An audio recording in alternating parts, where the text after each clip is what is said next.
PlayStation CEO shares learnings from Concord failure, reckons PSN requirement will keep PC games safe.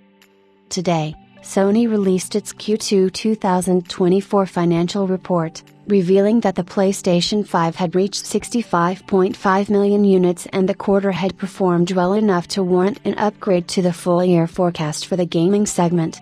Following the report, the usual investors' call saw PlayStation co-CEO Hiroki Todaki talking about a couple of hot topics. Speaking of the failure of Concord, which led to wasting over $200 million spent on the project and to the closure of the developer Firewalk Studios last week, he said, excerpt via Games Radar. Currently, we are still in the process of learning. Basically, with regards to new IP, of course, you don't know the result until you actually try it. So for us, for our reflection, we probably need to have a lot of gates, including user testing or internal evaluation, and the timing of such gates. And then we need to bring them forward, and we should have done those gates much earlier than we did.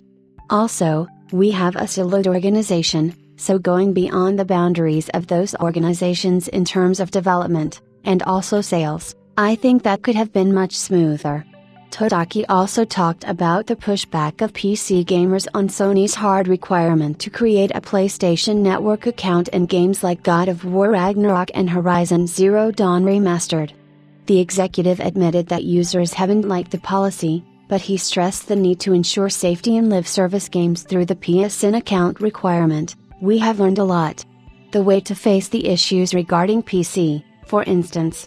The PlayStation account NTS that we have offered, well actually, by offering them, for instance, sometimes that tends to invite pushback.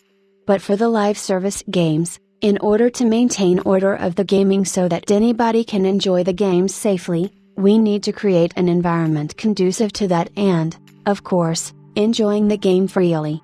Having some restrictions, may not call it a rule, but to ask the users and gamers to follow the manner. Those manners are very important and we have to continue to seek the best way to achieve this. The thing is, neither of those two games are live service titles.